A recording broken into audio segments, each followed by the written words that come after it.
আসসালামু আলাইকুম প্রিয় ভিউয়ার্স, আজ রান্না করব দেশি পুঁটি।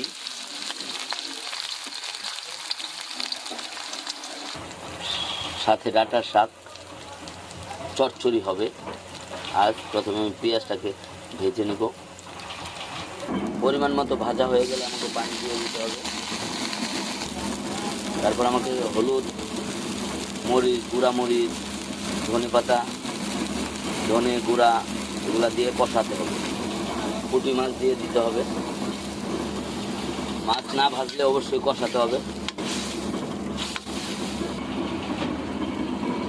ভালোভাবে তরকারিটা কষাতে হবে। কষানোর উপরে তরকারির স্বাদ নির্ভর করে। আপনি যখন কষানো হয়ে যাবে তখন আপনি মাছ উঠায়ে দিয়ে ডাঁটা শাক আলু দিয়ে দিবেন, দিয়ে পানি দিয়ে দিবেন পরিমাণ মতো।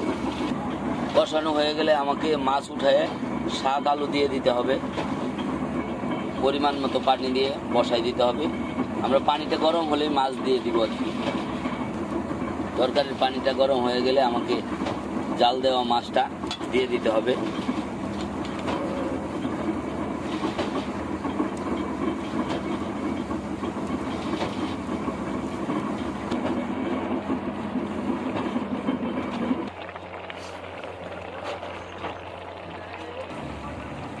পানি কমে গেলেই ঝটপট রেডি হয়ে যাবে পুঁটি, ডাঁটা, ধনেপাতা দেয়নি আজকে আলু। ধন্যবাদ সবাইকে। পাশে থাকবেন, দোয়া করবেন, রান্নার ভিডিও দেখবেন। রান্না শেখা আকবরের। তোমার হাত পাখার বাতাসে প্রাণ জুড়িয়ে